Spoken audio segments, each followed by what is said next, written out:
कहां है, कैसे मिलता है, किसने देखा है?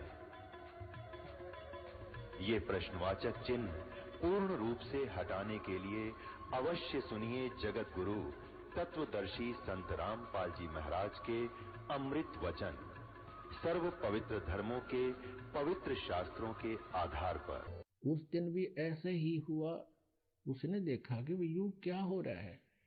आज फिर यहाँ देसी घी का हलवा बनाया जा रहा, पात डाली, एकदम चरडाटा उठा।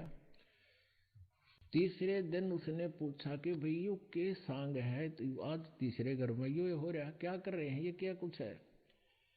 तो किसी ने बता दिया, क्योंकि संता के विरोधी गणे हुए गांव में। उन्होंने कहा चौधरी साहब ये एक पाखंडी आ रहा है और इन्हें लूट रहा है बेचारों को, रोज देसी घी के हलवे खावे, खीर खावे हैं, और इनको बर्बाद करेगा, यू कोई हानि करके जाएगा यहाँ से। अब चौथे घर में जिस दिन ये क्रिया थी उस दिन मुल्कदास पहुंच गया। वो कहने लगा भाई कौन है तू, यहाँ क्या कर रहा है? तो दूसरे जो जिसके वो परमात्मा विराजमान थे जिस घर भगत कहने लगे चौधरी साहब ये हमारे गुरु जी हैं और सत्संग कर रहे हैं। न बता रहे करके क्यों ना खाता अपना है? तो परमात्मा बोले भाई मेरे को तो भगवान बगैर कुछ किए ही दे रहा है, यानी जो क्रिया तुम करते हो मेरे को तो वैसे ही दे रहा है, तो मुझे क्या जरूरत है करने की? मुल्कदास जी कहने लगे वो मुझे ना देता भगवान बिना करें, सारा दिन खेत में काम करते हैं, जब जाकर दो कणक पैदा होती है। परमात्मा बोले भाई तेरा विश्वास को ना भगवान पे, तूने वो विधि प्राप्त को नहीं जिससे भगवान बिना करें भी दे दे। अब वो कुछ धार्मिक व्यक्ति होते हैं जो संतों से ज्यादा नहीं खसते, तो उसने थोड़ा विषय बदला। कहने लगा एक बात बताओ महाराज जी, क्या ये भगवान मुझे बिना करे दे देगा? हाँ दे देगा जब विश्वास करोगे तो। अच्छा ठीक है, आज मैं रोटी नहीं खा कर आया हूं और आज जब तेरे भगवान ने मेरे ती खाना खिला दिया तो मैं तेरे चरणों में पड़ जाऊंगा और तेरा शिष्य हो जाऊंगा, आजीवन गुलामी करूंगा, जैसे तू कहेगा वैसे करूंगा। और जय तेरे भगवान ने मेरे को नहीं खाना खिलाया आज बिना करे, तो तेरे को पकड़ कर मजदूर लगाऊंगा और वहां खेतों में काम करवाऊंगा। परमात्मा बोले ठीक है जी मुझे स्वीकार है। कबीर साहब बोले अब मुल्कदास जी के खेत तो थे पूर्व दिशा में और वो पहुंच गया पश्चिम दिशा में अपने खेतों, दूसरों के खेतों में और दूसरे गांव की सीमा में जाकर और एक बहुत बड़े पेड़ के ऊपर जाकर चढ़ गया, ऊपर बैठ गया जाकर, देखूंगा कौन भोजन खिला देगा मुझे। अब मालिक कहते हैं सोचल सिद्धर मैं करूं अपने जन के काज। अब क्या हुआ, वहां कुछ भेड़ बकरियां चराने वाले आगे उस पेड़ के नीचे, उनका कोई त्योहार था, तो उन्होंने कहा भाई तुम दो व्यक्ति छोड़ गए कि तुम दूध निकाल कर बकरियों का, गायों का, जैसे का गाय भी रखते थे, और तुम आज खीर बना लो, हम तब तक बकरियां चराते हैं।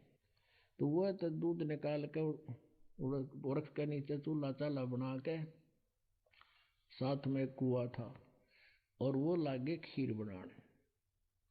वह खीर बनने को हुई तब उन्होंने के देखा कि दूर से डाकू आ रहे थे घोड़िया पे, धूल उठती आवे। उनको पता होता था कि ये ऐसा शहर सपट्टा डाकू आएगा, उसे उन्हें पता लग गया कि वो आगे डाकू इसी रास्ते से आ रहे हैं, ऑन द वे था वो। और डाकू तो बिना वे भी चल करें, वो तो डरते भाग गए, कदे अपने मार दे, वो तो भाग गए छुप छुपा कर अपने, वो दूर गए थे उनके बकरी चराने वाले वहां, और उनको भी कह दिया डाकू आगे, डाकू। वो और आगे चले गए छोड़ छाड़ के खीर ने। अब वो व्यक्ति, वो समूह आया डाकुओं का, आकर वहां रुक गया, वृक्ष की छाया देख कर कुआं देखा। उन्होंने देखा कि ये क्या बन रहा है। एक डाकू उतर कर देखा, उसने बोला, वो कहने लगा उस्ताद ये तो खीर है, खीर। को डरता भाग गया, बुना बुनाई तैयार करके आ जाओ खाएंगे। दूसरा कहने लगा उन्हीं डाकुओं में से बुद्धिमान सा ने बोला भाई कदे कोई जाल साजी हो और किसी ने इसमें विष डाल रखा हो, किसी को खिला के देख लें। तो वो कहने लगा भी वो बनाने वाला किताड़े छुप रहा होगा, देखो इधर उधर, कोई इधर देखे कोई इधर देखो, और एक ने ऊपर देखा वो बैठा, ने बोला वह नीचा।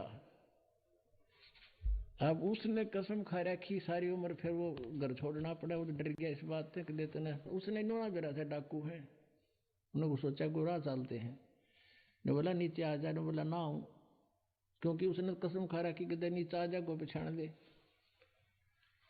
तो उन्होंने फिर वो दिखाई इस तरह बंदूक, अब है तेरा मारा गोली। उन्होंने सोचा ये तो भाई और सांग से पट दे ही, नीचे आ गया 1 मिनट में। और वो जो पतीला ढक रखा था उसका वो था ऊपर ढक्कन है, उसमें खीर गाल दी डाकुआ ने। जो बोला इसने खा, खाओ कि मैं होगा तो मर जाएगा खा के ससुरा, 2 मिनट बाद देखेंगे। वो नो कह ना खाऊं खीर उनका पक्की जचगी किसने कि मैं मिला रखा है इसमें। वो कह खार वो नाटा है, उसका 2 मारे दड़ा के घेर के 2 मारी लात खा इसने, अच्छी खिला दी। अग बैठा 10 मिनट आध घंटे उड़े बैठाए रखा, और नहीं मेरा बड़ा था कि उसमें तो कुछ था ही नहीं।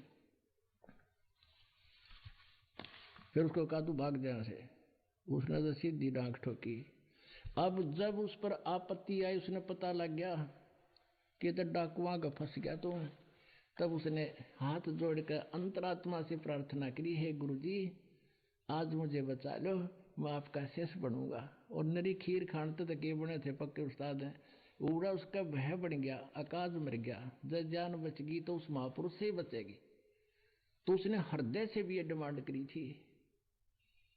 तो दूसरे कहा, उन्होंने कहा ना बाज ले, तब उसका गीसा गल गया, उन्होंने डांग ठोक दी और सीधा उस परमेश्वर कबीर देव जी के चरणा मां का पड़ा। परमात्मा तंत्रियामी थे, सोचल सीधर मैं करूं, अपने जन के काज में लेने थे, शरण में पुण्यात्मा थी। परमात्मा ने कहा के बात चौधरी साहब, भगवान ने कुछ करी सेवा? ने बोला आपका भगवान तब मर मर खीर खिलावे है। तो उस दिन से वो चौधरी साहब दास मलोक हो गया, चौधरी पना छोड़ दिया, गुरु परमेश्वर के चरणों में आ गया। और फिर उसको भी यही लीला की, भगवान ने सतलोक में लेकर गए उस आत्मा को, 3 दिन तक वो बेहोश पड़ा रहा। अब मलुकदास जी ने फिर क्या कहा जब वो परमात्मा से परिचित हुए, जपोरे मन साहेब नाम कबीर, जपोरे मन परमेश्वर नाम कबीर, जपोरे मन परमेश्वर नाम कबीर। एक समय गुरु बंसी बजाई कालंद्री के तीर, एक समय गुरु बंसी बजाई कालंदरी के तीर, सुर नर मुनि जन थकत बहे वो, रुक गया दरिया नीर, मन जपोरे मन साहेब नाम कबीर, जपोरे मन परमेश्वर नाम कबीर। कोई गाड़े कोई अग्न जलावे, तनिक न धरते धीर, कोई गाड़े कोई अग्न जलावे, तनिक न धरते धीर, 4 दाग से न्यारा सतगुरु अजरो अमर शरीर, मन जपोरे मन साहेब नाम कबीर। दास मलूक सलूक कहते हैं, खोजो खसम कबीर, जपोरे मन साहेब नाम कबीर। अब वो मुल्कदास जी कहता है कि आप जब ज्ञान से परिचित हो गया तब कहा करते थे कि तुम्हारे श्री कृष्ण जी तो तुम कहते हो बंसी बजाते थे, जब गाय गुएं आ जाती थी उसके आसपास से, और हमारे कबीर परमात्मा ने जो बंसी बजाई थी, कहते हैं उस यमुना नदी का जल भी रुक गया था मालिक की वो वाणी सुनने के लिए, और ऊपर से देवता लोग भी आकर के खड़े हो गए थे। वो समर्थ परमात्मा है, क्योंकि जैसा कोई साहब है, जैसे एक मंत्री भी साहब कहलाता स्टेट का, मुख्यमंत्री भी साहब है। अब उनके मिलते जुलते से लक्षण होते हैं शक्तियों के, लेकिन जो प्रधानमंत्री साहब में जो लक्षण है, जिसका आगे मुख्यमंत्री भी करबद्ध खड़ा हो जाता नतमस्तक होके, तो वो समर्थ शक्ति है कबीर जी।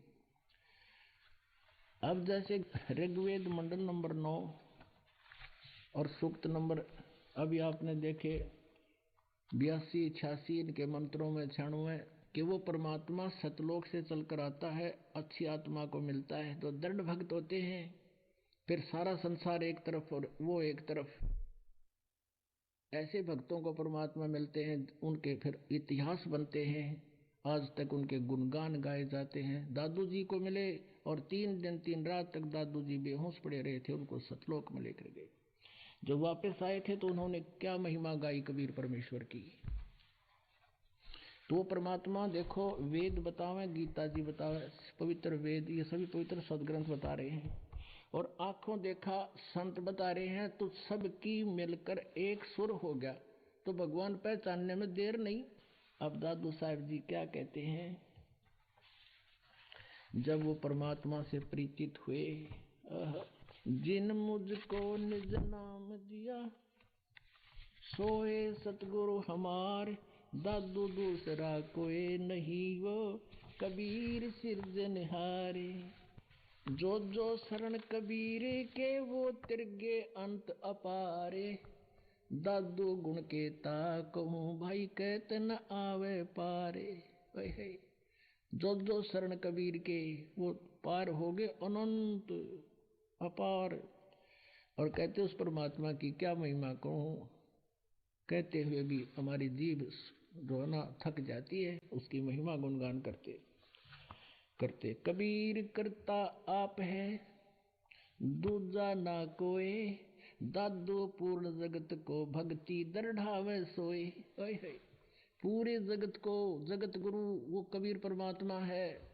ठेका पूर्ण होवे जब सब कोई तजे शरीर, दादू काल चंपे नहीं जपे जो नाम कबीर। दादू जी कहते हैं देखो शरीर तो सबका जाओगा, एक दिन पूरा होगा श्वास, लेकिन जो परमात्मा की शरण में है, परमेश्वर का बताया हुआ नाम जाप करते हैं, उनके निकट काल नहीं आ सकता। जम जो राजा से डरे मिटे कर्म के लेख, अदली असल कबीर हैं ये कुल के सतगुरु एक। मासा घटे न तिल बधे विद न लिखे जो लेख, सच्चा सतगुरु भेंट करे ऊपर मारे मेघ। ये गरीबदास जी बता रहे हैं। अनंत कोट ब्रह्मांड का एक रति नहीं भारे, सतगुरु पुरुष कबीर हैं ये कुल के सिरजनहार। उन महापुरुषों को जिनको भगवान मिला, उन्होंने उनका ठोक कर गवाही दी, अपने एफिडेविट दे दिए अपनी अमृतवाणियों में। जम जोरा, जम माने काल, यम जोरा माने मौत। काल डरे करतार से जय जय जय जगदीश, जोरा जोड़ी झाड़ता पगरज डारे शीश। गरीबदास जी कहते हैं यु काल डरे करतार से, कबीर परमेश्वर से, और हाथ जोड़कर कहता जय जय जय जगदीश। और ये जोरा माने मृत्यु, जोरा जोड़ी झाड़ता, जोड़ी माने जूते परमेश्वर कबीर जी के, या मौत तक जूते झाड़ती है, नौकर है उसकी। और ये काल डरे करतार से जय जय जय जगदीश, ये जोरा जोड़ी झाड़ता पगरज डारे शीश। कहते हैं कि हमारे कबीर परमात्मा की आज्ञा बिना भगत के निकट, यानी परमात्मा के भगत के पास ये मौत अकाल मृत्यु भी नहीं कर सकता। ये काल या मौत तो उसके जूते झाड़ती है कबीर भगवान के, लेकिन उम्र बढ़ा देता है कबीर परमेश्वर। ये समर्थ शक्ति है, वेद बताते हैं यही कि वो अपने भगत की आयु बढ़ा देता है। थोड़ा सा एक और ये और प्रमाण दे दें भगवान का। तो अभी कबीर देव तो आपका समझ में आ गया कि वेद कबीर देव कबीर साहब की महिमा कलम तोड़ गा रहे हैं। अब देखना ये ऋग्वेद में, ये है वही ऋग्वेद, इन आर्य समाजियों के द्वारा ही इसका अनुवाद है, मेरे सिद्धांत का कराया हुआ। और ये मेरे सिद्धानंद तो नहीं किया, लेकिन इसके नाम से ही व्याख्या करता, जैसा भी है इसमें फीत लिख लगा रखी है,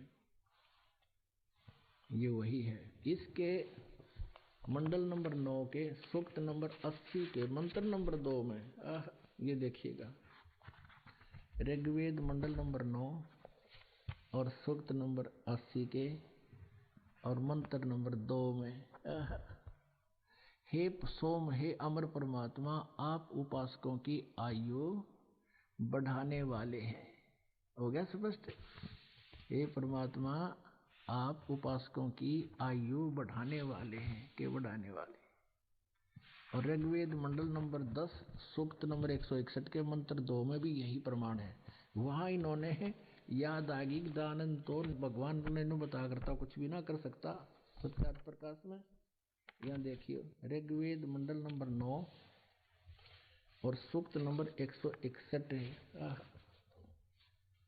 ये सूक्त नंबर 161 है और इसका मंत्र नंबर 2, यदि रोगी नष्ट जीवन शक्ति वाला हो गया है, यदि अथवा सीमा से परे चला गया हो, यदि मृत्यु के समीप पहुंच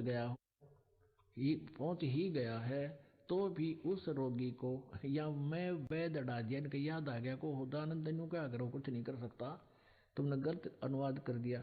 तो इन्होंने वेद जो है ये को बुक ऑफ मेडिसिन नहीं है, ये तो भगवान की महिमा की वाणी है। तो यहाँ लिखना था वो परमात्मा उस रोगी को कष्टप्रद रोग से पंजे से छुड़वा लाता हूँ, परमात्मा कहता है, और 100 शरद ऋतुओं यानी 100 वर्ष तक जीने के लिए इसको बलियुक्त करता हूँ। अब देखो इन्हीं का एक अनुवाद करता और है, ये भी एक और दिखाते हैं आपको। अब ये तो था किसी दूसरे का अनुवाद। अब आपने जो ये पुस्तक देखा इसमें जिसका ये अनुवाद करता कोई और था, है ये भी आर्य समाज का ही दानंद का चेला था। इसने वहाँ ऋग्वेद मंडल नंबर 9 सूक्त नंबर 80 के मंत्र नंबर 2 में तो ठीक लिख दिया, यहाँ इसका याद आ गया कि इसने वेद घसोड़ दिया। इनका मतलब था कि इनका नाश कर दिया, वेदों ने कोई समझे कोई नहीं, संस्कृत किसी नाव नहीं थी, हिंदी कोई घना यूचा था पढ़ लो वेदों को, हिंदी पढ़ के वो अपना वो भी पार बोल रहा था, क्योंकि इनके अनुवाद ने पढ़ ले शर्मा दर्द हो जा आदमी गए। हरिदास अनुवाद करेगा इसको पढ़ियो, शुरू कर दियो तो आखिर तक रुक नहीं सकते, ऐसी महिमा है वेदों में परमात्मा की। अब यहाँ देखो, ये भी आर्य समाज का ही अनुवादक है कोई आचार्य, ऋग्वेद है ये द्वितीय भाग, इसने बड़ी जल्द में कर रखा है। यहाँ देखियो ये कौन है प्रकाशक, प्रकाशक है पंडिता राकेश रानी, पंडिता राकेश रानी। और इसके कौन है अनुवादक, प्रधान कार्यालय वेद मंदिर महात्मा वेद भिक्षु सेवाश्रम लेखराम नगर इब्राहिमपुर, ये मुखमेलपुर दिल्ली, दूरभाष इतना दान संस्थान से प्रकाशित है। और यहाँ इसका अनुवाद करता ये इसका महात्मा वेद भिक्षु भारतेंद्र नाथ, ये करोल बाग नई दिल्ली से छपा है। अब इसके देखो 10वें मंडल का 161वें सूक्त का मंत्र नंबर 2 इसने सही कराया है। ये है 161 ऋग्वेद मंडल नंबर 2 सूक्त 161, ये यहाँ से शुरू होता है, ये इसका दूसरा मंत्र यहाँ पर है। यदि किसी रोगी की जीवन शक्ति समाप्त हो, यदि वह सीमा से परे हो गया है, यदि वह मृत्यु के सन्निकट चला गया है, तो भी उसे मैं भारी कष्टप्रद रोग के पंजे से मुक्त कराऊं, तो उसे 7 वर्ष यानी 100 वर्ष के जीवन हेतु बल संपन्न करूं। यहाँ अनुभावार्थ में इसने सही क्लियर कर दिया, यदि रोगी की जीवन शक्ति समाप्त हो यानी उसकी जीवन अंत हो गया हो, तो उसका रोग सीमा से पार हो गया है, तब भी परमात्मा ये सही क्या, यहाँ वेद ना लिखे ने, तब भी परमात्मा उसे इस कष्टप्रद रोग से मुक्त कर 7 वर्ष 100 वर्ष का जीवन दे सकता है। अब आपने देखा था ऋग्वेद मंडल नंबर 9 सूक्त नंबर 80 के मंत्र नंबर 2 में स्पष्ट कर रखा कि भगवान उपासकों की आयु बढ़ा देता है। अब परमात्मा कहते हैं काल जो पीसे पीसना, ये जोरा है पनिहारे, ये दो असल मजदूर हैं मेरे कबीर परमेश्वर के दरबारे। ओए होए। गरीबदास साहिब कहते हैं कि काल डरे करतारते जय जय जय जगदीश, और ये जोरा ये मौत जूती झाड़ता और उसके परमात्मा की दौड़ न चढ़ना कर माथे के लावे कि तेरी आज्ञा बिना मालिक तेरे वंश के निकट में नहीं जाऊं। यहाँ आपको लाखों प्रमाण दिखा देंगे जिनकी आयु बढ़ा रखी है, एक नहीं। तो पुणात्मा फिर क्या कहते हैं, काल जो पीसे पीसना, ये जोरा है पनिहारे, ये दो असल मजदूर हैं मेरे सतगुरु के दरबारे। ये थारा 21 ब्रह्मांड का मालिक यू काल। गीता अध्याय नंबर 11 के श्लोक नंबर 32 में कहे मैं काल हूँ, सब न कर दूंगा और मार दूंगा। और फिर वह खुद ही कहता है कि परमात्मा तो कोई और है, वो तो उत्तम पुरुष है, तू अन्य उसकी शरण में जा जब तू परम शांति को प्राप्त होगा। तो यहाँ गरीबदास साहिब वो कह रहे हैं कि काल तपी से पीसना, यानी उसके आटा पीसा भगवान का। कहने का भाव ये है कि उसके सामने ये तो एक ऐसे एज ए सर्वेंट है, और मौत है पनिहार, इसका पानी भरे, और ये दो असल मजदूर है वे परमेश्वर कबीर साहिब के दरबार। अब वही दादू साहब जी कह रहे हैं, आदमी की आयु घटे तब यम घेरे आए, सुमरण किया कबीर का दादू लिया बचाए। अब क्या लीला करते हैं दादू जी,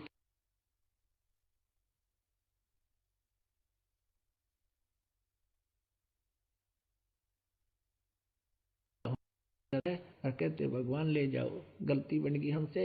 उसके बाद दादू साहब कह रहे हैं कि आदमी की आयु घटे तब यम घेरे आए, यू काल आकर घेर लेता है, और सुमरण किया कबीर का दादू लिया बचाए। मेट दिया अपराध सब आ मिले छन माही, दादू संग ले चले हे कबीर चरण की छाही। कि जो ही मैंने याद किया एक क्षण में पहुंचूंगा, क्षण एक में बिजली जैसी गति से परमात्मा आकर अपने नेक आत्मा को मिलते हैं। ये वेद प्रमाण देते हैं, और साथ में ये महापुरुष जिन नेक आत्माओं को परमात्मा मिले हैं उन्होंने ये प्रमाणित किया है।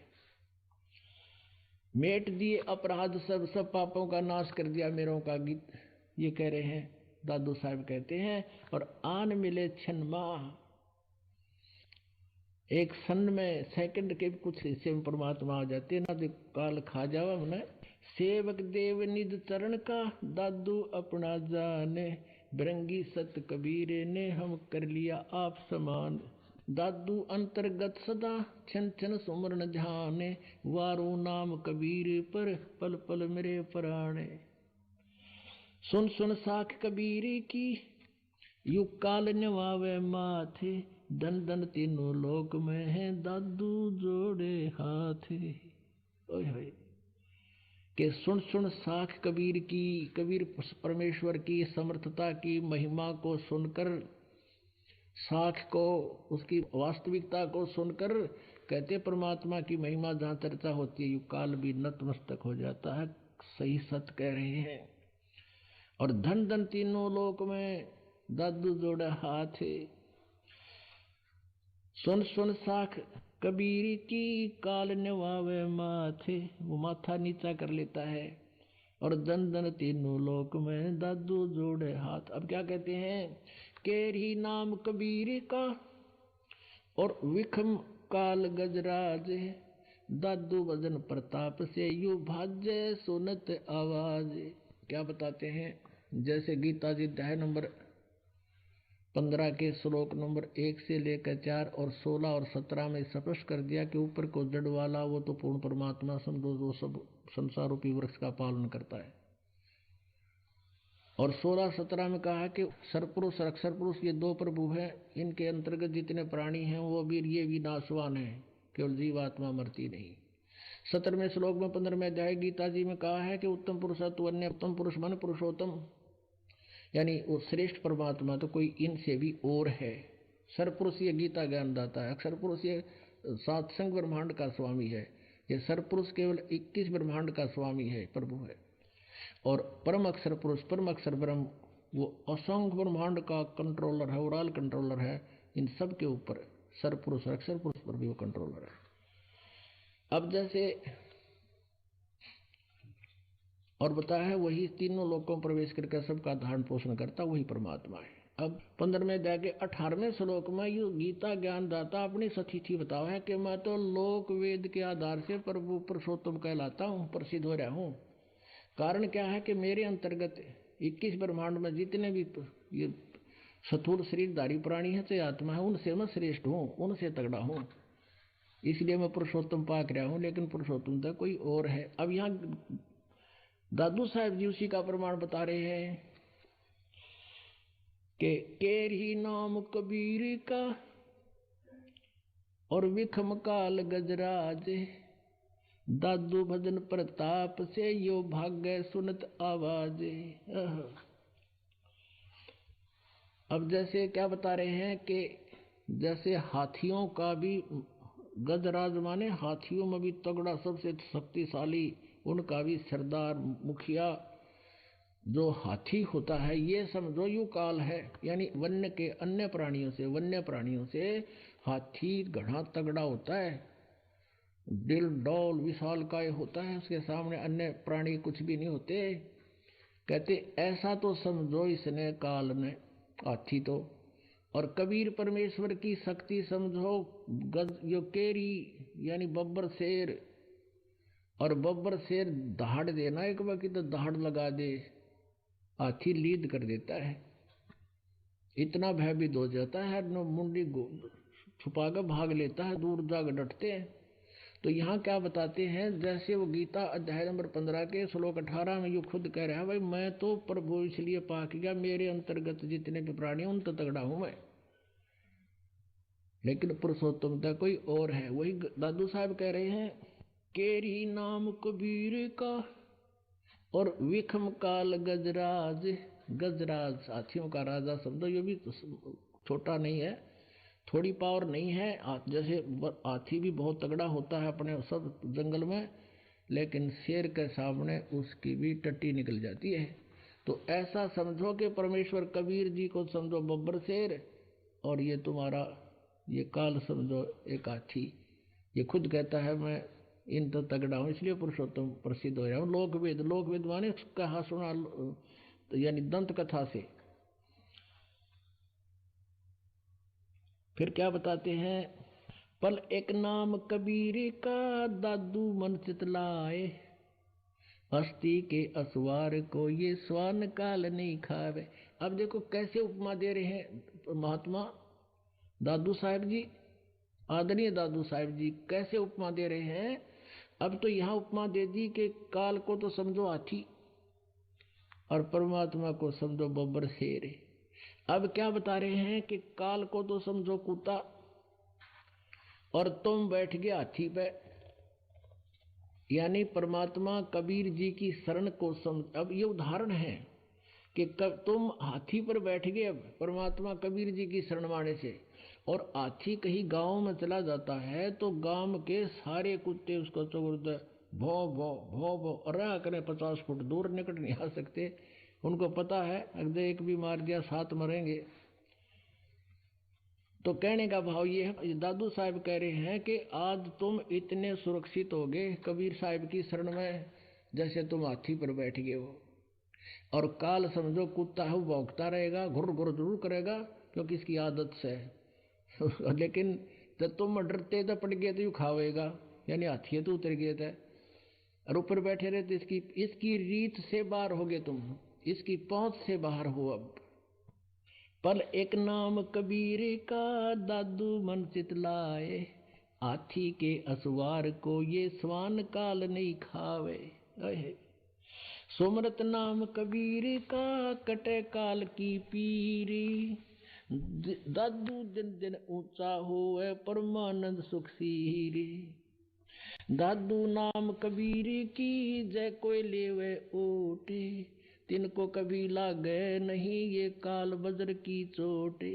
ये काल वज्र मारा है। जैसे पोलैंड देश का पूरा मंत्रिमंडल जिसमें 96 मंत्री थे, 95 थे, कितने थे, वो सारे एक जाज मजा रहे थे, किसी ने रोण जावे थे, किसी का शोक व्यक्त कर, आप मर गए। अब ये इसका वज्र मार दिया इसने, काल ने एक चोट मार दी, खराब कर दिया, वो जहाज सारे मर गए इकट्ठे। और भी जगह जगह एक्सीडेंट होते हैं। कहते हैं दादू नाम कबीर की जय कोई लेवे ओटे, तिनको कबूला गए नहीं वो काल वज्र की चोट है। कि उसके काल वज्र की चोट, इस तरह की दुर्घटना वो नहीं कर सकता उस भगत की। जब सच्चे बनते हैं, सच्चे जलते हैं, यानी उसकी रह हाथी पे है, नीचे पड़ गया तो खावेगा वही काल, तो उसका स्वभाव है। अब क्या बताते हैं, और संत सब कूपे हैं ये कहते झरिता नीर, दादू अगम अपार है ये दरिया सत्य कबीर। कहते हैं अन्य संतों को भी तुम कहते हो उस संत ने ऐसा लाभ दे दिया, उस भगवान कृष्ण ने ऐसा लाभ दे दिया। कहते हैं और संत सब कूप है, ये समझो वो कुएं हैं। और कहते जरिता नीर, कुछ एक ऐसे जो झरने छोटे मोटे बह रहे हैं, जरिता यानी झड़का पानी झर झर कर निकल रहा है। और दादू अगम अपार है ये दरिया सत्य कबीर, यानी कबीर जी की समर्थता बता रहे हैं कि कबीर साहब को तो दरिया समझो, दरिया। और जो छोटे मोटे भगवान के तुम गुण गाओ हो, किसी को कुआ समझ लो, रामकृष्ण और ब्रह्म ने सरपुरुष निशा समझ लो, दरिता नीर झरना झरना की तो थोड़े टुकड़े में गए, थोड़ी राहत दे दे। और कबीर साहब को समझो दरिया, जिसमें नहर भी निकाल लो और नहा भी लो और खेती भी कर लो, फिर भी पर्याप्त जल रहता है। अब ही तेरी सब मिटे ये जन्म मरण की पीरे, जन्म मृत्यु सदा के लिए। वो भक्ति, इस परमेश्वर कबीर जी की भक्ति करने से सदा के लिए मोक्ष हो जाता, फिर लौट कर संसार में नहीं आते, जन्म मृत्यु नष्ट हो जाती, सदा के लिए समाप्त हो जाती है। और गीता ज्ञानदाता कहता अर्जुन तेरे और मेरे सदा जन्म मृत्यु रहेंगे, और आगे मरांगे, पहले भी मरते थे। अब ही तेरी सब मिटे ये जन्म मरण की पीड़े, श्वास उश्वास सुमर ले तू दादू नाम कबीर। वो मंत्र है सांस उश्वास से सिमरन का, सतनाम सुमर ले, श्वास उश्वास सुमर ले दादू सतनाम कबीर, यानी कबीर जी का दिया हुआ जो सतनाम है।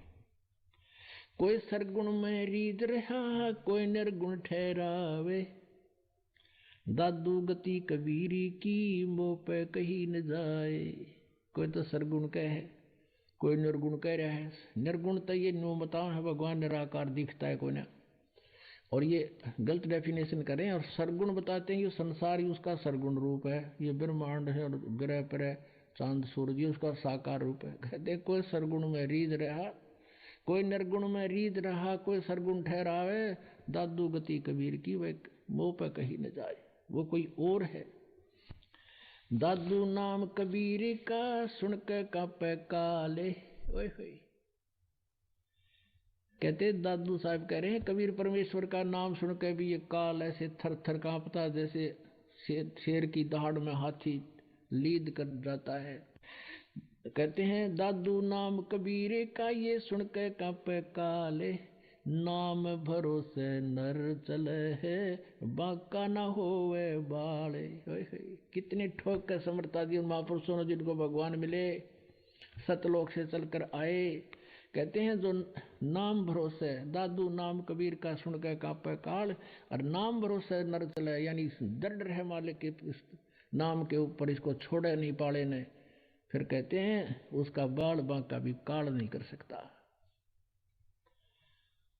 जिन मोह को निज नाम दिया सोहे सतगुरु हमारे, दादू दूसरा कोई नहीं ये कबीर सिरजनहारे।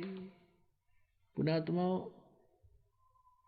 इस दौरान के सत्संग में ये कंसेप्ट क्लियर हो गया कि सभी सदग्रंथ बताते हैं कि कबीर इज गॉड। वो कैसी लीला करता है, वो अपने तीसरे मुक्ति धाम में सतलोक में रहता है, वहां से गति करके आता है। और खुद परमात्मा कहते हैं सतलोक से हम चल आए काटन काल की फांसी, अवगत से चल आए, मेरा कोई भेद मुरहम ना पाया। काशी शहर जल विच डेरा, तहां दुल्हाए न पाया। और कहते हैं परमात्मा, काशी शहर जल में डेरा, तहां दुल्हाए न पाया। मात पिता मेरे कोई नाई, ना मेरे घर दासी, दुल्हे का सुत आन कहाया, यो जगत करे मेरी हंसी।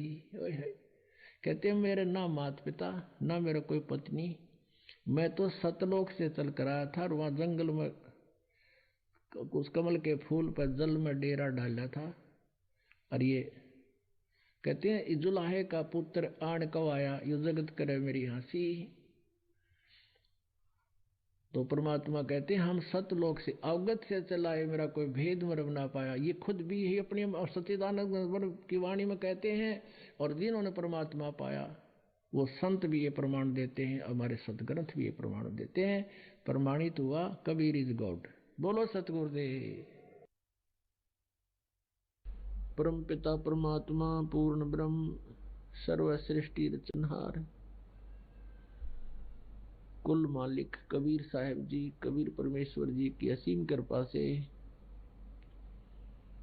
आप जी सत्संग सुनने के लिए उपस्थित हुए। सत्संग से हमें जानकारी होती है कि हम मनुष्य जीवन प्राप्त करके क्या कार्य कर रहे हैं, क्या करना चाहिए, हमारा यह उद्देश्य क्या है जन्मने और मरने का, हम यहाँ कितनी भयंकर यातनाएं सहन कर रहे हैं, कितने हमारे ऊपर कष्ट आते हैं, कितनी आपत्तियां आती हैं, आपदाएं आती हैं, प्राकृतिक आपदाएं भी आती हैं, और हम यहाँ किस कारण से रह रहे हैं, इसकी जानकारी सत्संग से होती है। और सत्संग केवल कबीर परमेश्वर जी ने ही आके बताया है, सुनाया है। परमेश्वर कबीर जी के अतिरिक्त किसी के पास ये सत्संग नहीं था, और कबीर परमेश्वर ने जो ये सत्संग अर्थात ये तत्व ज्ञान स्वयं आकर के बोला था, और फिर वो लिपिबद्ध किया गया, जिसको सूक्ष्म वेद कहते हैं, जिसको सच्चिदानंद घन ब्रह्म की वाणी कहते हैं, जिसको कबीर वाणी कहते हैं। उस कबीर वाणी के अंदर यह सत्संग है, और उसके अतिरिक्त जो सदग्रंथों के अंदर सदग्रंथ लिखा था, अन्य सदग्रंथों में सूक्ष्म वेद को छोड़कर, उसको हमारे गुरुजन समझ नहीं सके। जो तत्व ज्ञान उनके अंदर विद्यमान था, हमारे पवित्र हिंदू धर्म के जो गुरुजन थे, वो उन सदग्रंथों को ढंग से नहीं समझ पाए, जिस कारण से वे हमें सत्संग नहीं बता सके। सत्संग का अर्थ होता है सत्य का अनुसरण, सत्य ज्ञान की प्राप्ति, और फिर उसके अनुसार सब साधनाएं क्रियाएं हमारी हों, तो हम सत्संग कर रहे हैं, सत्य का साथ कर रहे हैं।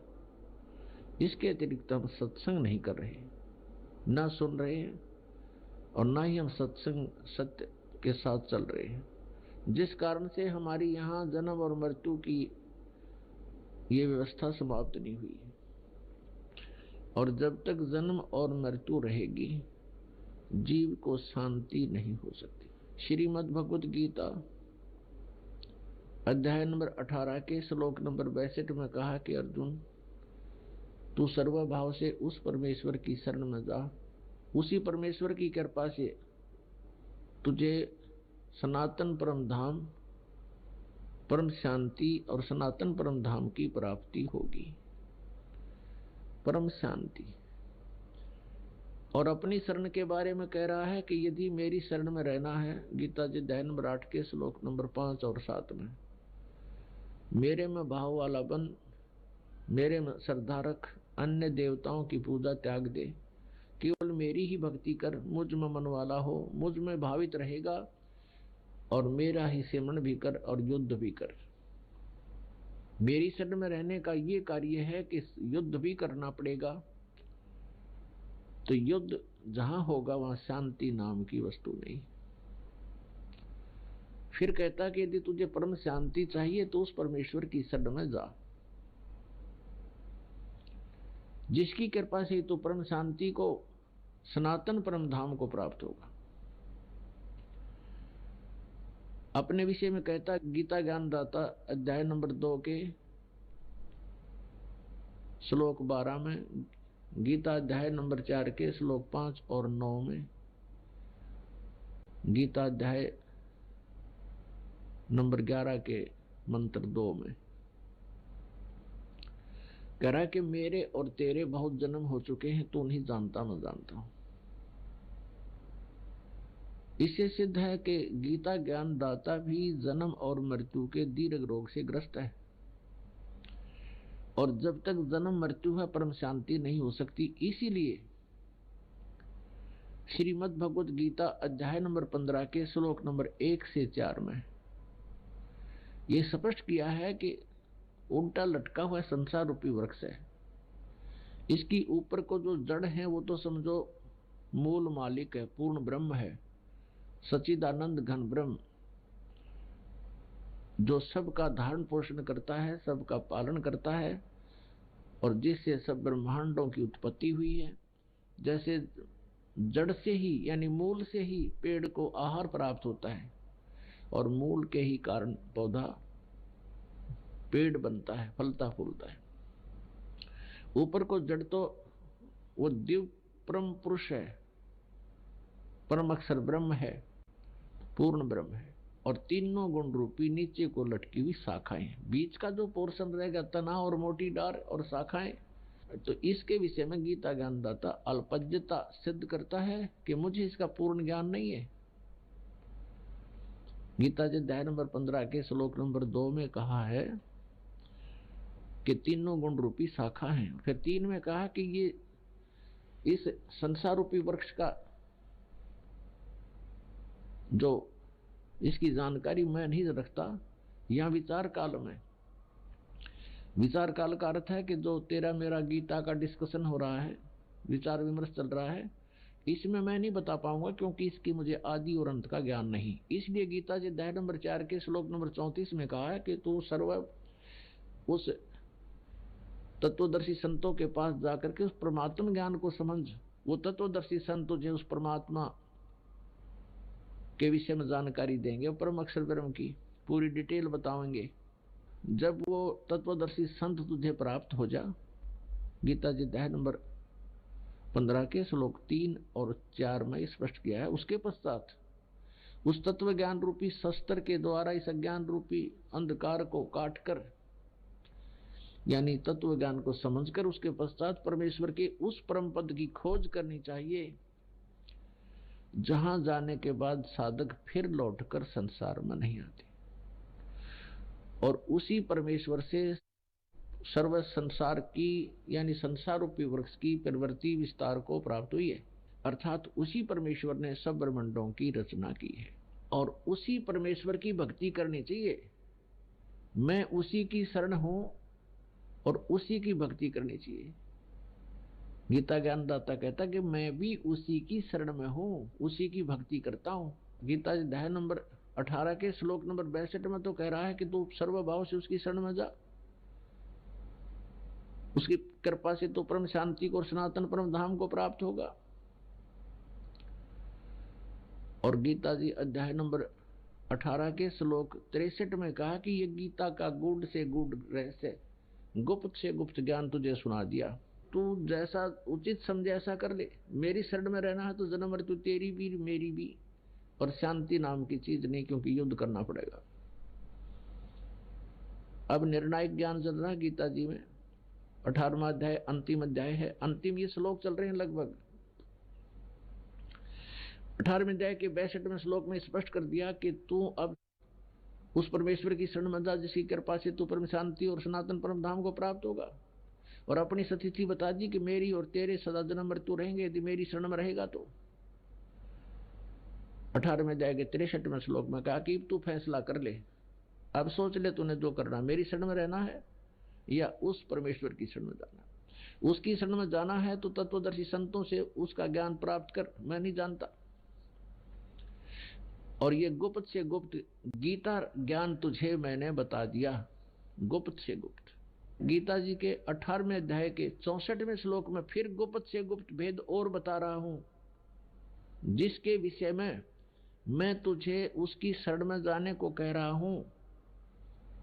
वो परम अक्षर ब्रह्म मेरा भी इष्ट है, मेरा भी पूज्य देव है। यहां अनुवादकर्ताओं ने गड़बड़ी कर रखी है। इसमें लिख दिया कि तू मेरा प्रिय है, इसलिए गुप्त से गुप्त भेद और बताता हूं। फिर सुन। आइए अब हम उन श्रद्धालुओं के अनुभव जानते हैं जो जगत गुरु तत्वदर्शी संत रामपाल जी महाराज जी से दीक्षा प्राप्त कर चुके हैं तथा उनके द्वारा बताए गए भक्ति मार्ग पर चल रहे हैं। नमस्कार सर। सच्चाई सर। क्या नाम है आपका? आदित्य दास। कहाँ से आए हैं सर आप? मैं उत्तराखंड की राजधानी देहरादून कौलागढ़ में मेरा निवासी स्थान है। सर संत रामपाल जी महाराज से नाम दीक्षा कब ली आपने? मैंने 18 नवंबर सन 2012 में गुरुजी से दीक्षा ली, संत रामपाल जी से। सर संत रामपाल जी महाराज से नाम दीक्षा लेने से पहले आप क्या भक्ति साधनाएं करते थे?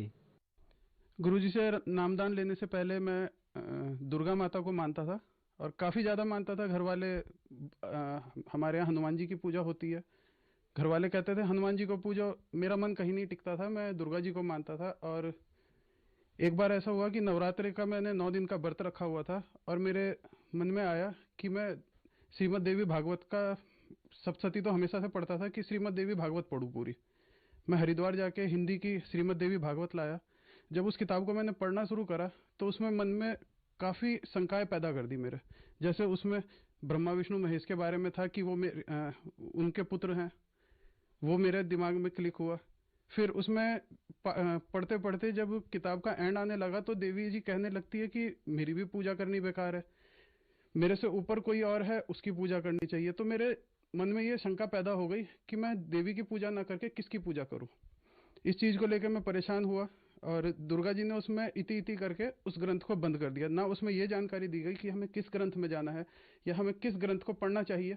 इस चीज़ को लेकर मैं काफ़ी परेशान रहा और वैसे भी आर्थिक स्थिति कमजोरी थी तो कुछ समझ में नहीं आ रहा था और जो दुर्गा जी के मैं पूजा कर पा रहा था वो भी शंका में जो है छूट गई। सर आपने बताया कि पहले आप देवी देवताओं की पूजा करते थे, दुर्गा जी की भी पूजा करते थे, तो इन सब भक्ति से आपको क्या क्या लाभ हुए? सब लाभ तो समझ में नहीं आया क्योंकि आर्थिक स्थिति उस टाइम बहुत कमजोर थी मेरी। मतलब एक जूता मेरा टूट जाता था तो उसके नीचे 3 बार सोल रिपेयर करवा लेता था मैं। उस टाइम मेरा इलेक्ट्रिकल का काम चल रहा था, इलेक्ट्रिकल मेंटेनेंस का काम करता था मैं। काफ़ी परेशान रहा और दुर्गा जी की पूजा करते करते मैं ये कंफ्यूज हो गया कि किसकी पूजा करूं। मैंने पूजा पाठ सब बंद कर दिया था। फिर मेरी स्थितियां खराब थी ही, मुझे लगने लगा मैं पूजा पाठ छोड़ दिया, शायद इस वजह से मेरी स्थिति खराब हो रही है। और मैंने दोबारा दुर्गा जी की पूजा करनी शुरू करी। उसी बीच में मेरा इलेक्ट्रिकल का काम जो है वो भी बंद हो गया। मैंने दूध की डेयरी का काम शुरू करा, उसमें भी मेरे को 4-5 लाख का घाटा चले गया। मेरे को जो है पेट में इन्फेक्शन हो गया, काफ़ी ज़्यादा मैं परेशान हो गया, मुझे समझ नहीं आ पा रहा था मैं क्या करूं। तो धीरे धीरे ये परेशानियां बढ़ती चली गई, आर्थिक स्थिति काफ़ी कमज़ोर हो गई, 10-12 लाख का मेरे ऊपर कर्जा आ गया। मैंने इन्फेक्शन के लिए इलाज कराया, 4 साल मेरा इलाज चलता रहा और इलाज के दौरान डॉक्टर ने मुझे वजन उठाने के लिए बिल्कुल मना कर दिया, बिजली का काम करने के लिए मना कर दिया। स्थिति ये हो गई थी कि जरा सा धूल मेरे हाथ पैर को भी टच करती थी तो मेरे को पूरा इन्फेक्शन हो जाता था, बॉडी पे लाल धब्बे पड़ जाते थे। वजन उठाना बिल्कुल मना कर दिया था जिसके कारण मेरे पूरा काम बंद हो गया था और 4 साल में कर्ज में ही इलाज कराता रहा, कोई फ़ायदा नहीं मिला उससे। पेट में खाना हजम ही नहीं होता था, खाता था पोटी जाता था, पेट में दर्द रहता था हर वक्त और खून आना शुरू हो गया था। और ऐसे ही पूजा करते रहे हम और पिछले काफ़ी समय से हमारे मम्मी पापा जैसे हनुमान जी को और देवी दुर्गा को मानते आ रहे थे। मगर जब मैं 3 ही साल का था तब से मेरी माता जी जो है बीमार है, अर्थराइटिस थी उन्हें, और इसी भक्ति को करते करते मेरी समझ में नहीं आ रहा था कि इस भक्ति के कारण हो रहा था ये या हमारे अपने पुराने पाप हैं उसके कारण हम लोग इस कष्ट को झेल रहे थे। तो सर संत रामपाल जी महाराज के बारे में जानकारी आपको कहाँ से मिली? संत रामपाल जी महाराज के बारे में जानकारी मेरे मामा जी के माध्यम से मिली मुझे। मेरे मामा जी का एक दिन फ़ोन आता है मेरे पास। उस दिन मैं घर पे बैठा हुआ था और सोच रहा था क्या करना चाहिए, क्योंकि मेरा शरीर किसी काम का नहीं बचा था, चलने फिरने से लाचार हो गया था, काफ़ी मैं कमज़ोर हो गया था बहुत। तो मामा जी का फ़ोन आया कि एक दिन हिसार चलते हैं, सन 2012 की बात है, 17 तारीख की। मैंने कहा हिसार में क्या है? वो कहते हैं हिसार में एक गुरु आए हैं, पूर्ण परमात्मा है, पूर्ण भक्ति देते हैं, उससे बहुत लोगों को लाभ मिला है, मैंने साधना चैनल पे देखा है, आप भी चलो। उस चीज़ को मैंने मना कर दिया। मैंने कहा मैं कई गुरुओं को देख चुका हूँ। मैं एक बार हरदेव सिंह महाराज निरंकारी मिशन सत्संग में गया हुआ था मसूरी। वहाँ मैंने देखा है कि लोग एक दूसरे के पैर छुए जा रहे हैं। मैंने वहाँ कुछ क्वेश्चन करे तो मुझे वहाँ से बाहर निकाल दिया गया। उन्होंने कहा आप हमारे गुरुजी के लिए गलत बोल रहे हैं। मुझे वहाँ भी कोई संतुष्टि नहीं मिली, क्योंकि एक व्यक्ति के मन में पूजा पाठ को लेकर सवाल होता है। जब मैंने उनसे वो सवाल करे तो वहाँ पर उनके कुछ लोगों ने मुझे सत्संग से बाहर निकाल दिया। तो मैं मामा जी से कहने लगा कि मैं कई गुरुओं को देख चुका हूँ, सिर्फ पैसे को सब मानते हैं। तो मामा जी ने कहा नहीं, ये गुरु अलग है, ये पूर्ण परमात्मा है, एक बार चल मेरे साथ। तो मैं भी पिछले 12 वर्षों से श्री राम शरणम आश्रम से जुड़ा हुआ हूँ, और मेरा 12 साल का एक्सपीरियंस ये कहता है कि ये भक्ति कुछ अलग है। तो मैंने कहा आप इतनी एजेड हो तो मेरे को आपके साथ चलने में कोई आपत्ति नहीं। जब आप इतनी गारंटी ले रहे हो तो मैं चल के एक बार पहले देखूंगा, मेरे कुछ सवाल हैं, मैं उसको क्लियर करूंगा। तो फिर मामा जी के कहने पर फिर मैं 17 नवंबर की शाम को हिसार के लिए यहाँ से बस से देहरादून से निकल गए। 18 नवंबर को हम हिसार पहुँचे। मेरे मन में कुछ शंकाएं थी। सबसे पहले मैंने वो शंकाएं अंदर जाते ही क्लियर करी। मेरे क्वेश्चन थे, क्योंकि मेरे दिमाग में यही क्वेश्चन थे कि कौन पूर्ण परमात्मा है जिसकी भक्ति करनी चाहिए, जिसके लिए श्रीमद् देवी भागवत में लिखा हुआ है कि आपको उसकी शरण में जाना चाहिए।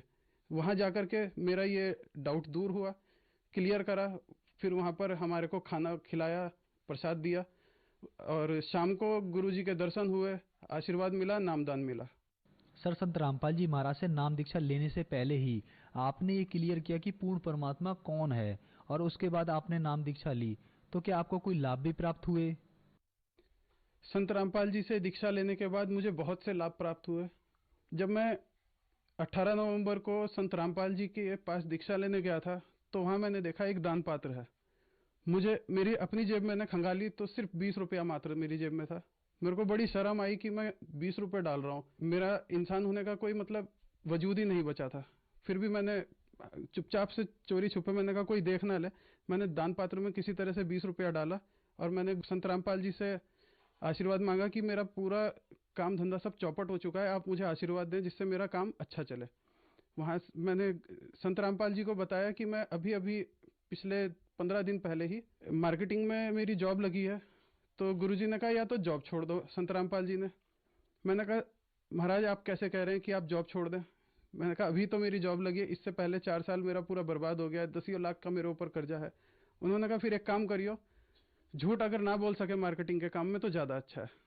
मैंने कहा झूठ मैं बिल्कुल नहीं बोलूँगा।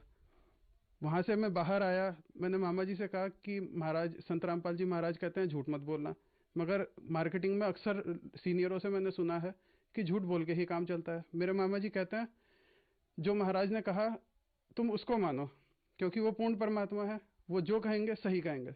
मैंने उनकी आज्ञा को पालन किया। 1 महीने बाद मैं दोबारा गया हूँ, और जिस आदमी ने मात्र 20 रुपये दान करा था और अपना कर्जे में रो रहा था, मेरा 1 महीने का कमीशन जो है 358 रुपये था। 1 महीने बाद मेरी इनकम जो है लगभग 3000 रही। मैंने उसमें से 1000 रुपया गुरुजी के लिए अलग निकाल के रखा। मैंने कहा ये मैं अपने महाराज को देके आऊँगा, उन्हीं के आशीर्वाद से आगे बढ़ा हूँ। मैंने महाराज के हाथ में दिए। मैंने कहा आपके आशीर्वाद से इस बार मेरी तनख्वाह 3000 आई है। गुरुजी ने कहा बेटा चिंता ना करो, ऐसे ही आपकी तरक्की होती जाएगी। 4 महीने बाद हमारी कंपनी में कुछ डाउनफॉल आया। मैंने गुरुजी से प्रार्थना करी कि ये क्या हो गया। गुरुजी कहते हैं डटे रहो, सत्य का साथ मत छोड़ो। मैं लगा रहा। आपको यकीन नहीं आएगा, 3 फरवरी सन 2013 को कंपनी में डाउनफॉल आने के कारण मेरे साथियों की सभी की तनख्वाहें जिनकी 40,000 थी वो 4,000 पे आ गए, और मेरी तनख्वाह 12,000 को क्रॉस कर गई। मैंने गुरुजी को प्रणाम किया, खूब उनके पास गया, फिर उनसे आशीर्वाद लिया। वो कहने लगे बेटा चिंता ना कर, आगे बढ़ता जाएगा। इस तरह से आज मेरी तनख्वाह 40,000 रुपये को पार कर गई है। और जो आदमी जूता बदलने के लिए सोचता था, आज मैंने 4 गाड़ियाँ बदल ली हैं गुरुजी की कृपा से। और 2 मंजिल का हमारा मकान है, और लगभग आज मेरा ही बैंक बैलेंस 6 लाख रुपए हो गया है, जिसके ऊपर 10 लाख का कर्जा था, वो 10 लाख भी मैंने अपना खत्म कर दिया। ये सब संत रामपाल जी का ही आशीर्वाद है। जो मेरे पेट में इन्फेक्शन था, गुरुजी से मैंने उसके बारे में भी बताया था, तो गुरुजी ने जब आशीर्वाद दिया, वो इन्फेक्शन बिल्कुल ऐसे खत्म होने लगा। वही दवाइयाँ चल रही थी, वही सब चीज़ें थी। 6 महीने के अंदर वो इन्फेक्शन कहाँ गया, मेरा शरीर पनपना शुरू हो गया। वो दवाइयाँ मुझे अमृत की तरह लगने लगी, और 6 महीने के अंदर मेरी सारी ही बीमारियाँ दूर हो गई। मेरे सिर पर एक चोट का निशान था, जिसका डॉक्टर लेजर से ऑपरेशन बताते थे, 80,000 रुपये उसका खर्चा बताते थे। संत रामपाल जी की शरण में आने के बाद वो 10,000 रुपये में मेरा बिल्कुल निशान ठीक हो गया, और वो भी दवाइयों के माध्यम से। ना कोई ऑपरेशन करना पड़ा, ना किसी एक्स्ट्रा बाहर कहीं आना जाना पड़ा, और वो सारी बीमारियां मेरी बहुत दूर चली गई। आज तक मैं बिल्कुल स्वस्थ हूँ, और आज खांसी जुकाम की भी कोई दवाई नहीं खा पा रहा हूँ। पिछले 5 सालों से मैं संत रामपाल जी महाराज से नाम दीक्षा ली हुई है, और पूर्ण भक्ति करता हूँ जो उन्होंने विधि बताई है। सर, संत रामपाल जी महाराज से नाम दीक्षा लेने के बाद आपको आर्थिक और शारीरिक लाभ प्राप्त हुए, तो जो समाज आज आपको सुन रहा है उनको आप क्या संदेश देना चाहेंगे? भगत समाज से यही प्रार्थना करना चाहता हूँ, हाथ जोड़ के विनती है उनसे कि एक बार आप संत रामपाल जी महाराज की शरण में आए और यहाँ आकर जाने। सभी देवी देवता आपके वही रहेंगे, पूर्ण रूप से वो लाभ तब देंगे जब आप पूर्ण परमात्मा की शरण में आएंगे। और आज पूर्ण परमात्मा कबीर साहब के बारे में सभी हमारे ग्रंथ बता रहे हैं। वही डाउट मेरे मन में था कि हमारे सबसे बड़े देवी देवता कौन है, जिसकी हमें शरण में जाना चाहिए, जिसके लिए सब कहते हैं सबका मालिक एक, सबका मालिक एक। वो कौन मालिक एक है? आज वो मालिक स्वयं धरती पर संत रामपाल जी के अवतार में आए हुए हैं। जल्दी करिए, समय बहुत कम है। जितना जल्दी करेंगे उतनी अच्छी भक्ति करेंगे, उतना आप आगे बढ़ेंगे। परमात्मा आपको अपनी शरण में लेंगे, बहुत दयालु हैं, अपनी कृपा सदा बनाए रखेंगे। सर, आपने बताया कि आप मार्केटिंग की जॉब करते हैं, और संत रामपाल जी ने आपको कहा कि झूठ नहीं बोलना और सत्य पर ही चलना है। लेकिन समाज में देखा गया है कि बिना झूठ के मार्केटिंग की जॉब ज़्यादा दिन तक नहीं चल पाती। पर आपकी तरक्की होती आई है जब से आप संत रामपाल जी महाराज से जुड़े हैं, तो ऐसा कैसे संभव हो सकता है सर? अभी तक हम लोग ये मानते थे कि जो भी काम कर रहे हैं हम कर रहे हैं। संत रामपाल जी के पास आने के बाद जो संत रामपाल जी ने मंत्र दिए, उन मंत्रों वेद अनुसार वो मंत्र हैं, हमारे ग्रंथों के अनुसार वो मंत्र हैं। उन मंत्रों के आधार पे हमने भक्ति करी। उस भक्ति का ये लाभ मिला कि मैं किसी व्यक्ति को कोई बात सच बता देता था, जिससे लोग, हमारी कंपनी के और लोग सोचते थे, मेरे साथी कार्यकर्ता, कि इस बात को बताने से हो सकता है कस्टमर हमारा टूट जाएगा। मगर जब मैं वो बात कस्टमर के सामने बिल्कुल सच्चाई के साथ रखता था, बिल्कुल सही बातें बताता था, तो वो एक तरीके से ऐसा होता है जैसे पूर्ण परमात्मा ही मेरे लिए काम कर रहे हैं। वो व्यक्ति मेरे को कोई जवाब नहीं देता था, बल्कि मेरी बात पे एग्री हो जाता था, और मेरे पास काम और ज़्यादा बढ़ जाता था। तो पूर्ण परमात्मा ही मेरे लिए काम कर रहे थे, मैं तो सिर्फ अपनी भक्ति नियम से कर रहा था। सर, संत रामपाल जी महाराज से नाम दीक्षा लेने के बाद आपको बहुत से लाभ प्राप्त हुए, तो जो श्रद्धालु संत रामपाल जी महाराज से नाम दीक्षा लेना चाहे वो कैसे नाम दीक्षा ले सकता है? संत रामपाल जी महाराज से नाम दीक्षा लेने का बहुत ही आसान तरीका है। कई चैनलों पर संत रामपाल जी महाराज के सत्संग चल रहे हैं। उन सत्संग के दौरान नीचे एक पट्टी चलती है जिस पर नंबर आते हैं। उस नंबर को आप नोट करें, उस नंबर पे बात करें। उस नंबर पे बात करके आपको आपके पास के कोई भी नामदान सेंटर के बारे में बता दिया जाएगा। वहां जाकर आप नामदान लेकर के पूर्ण रूप से भक्ति कर सकते हैं। धन्यवाद। सत साहिब।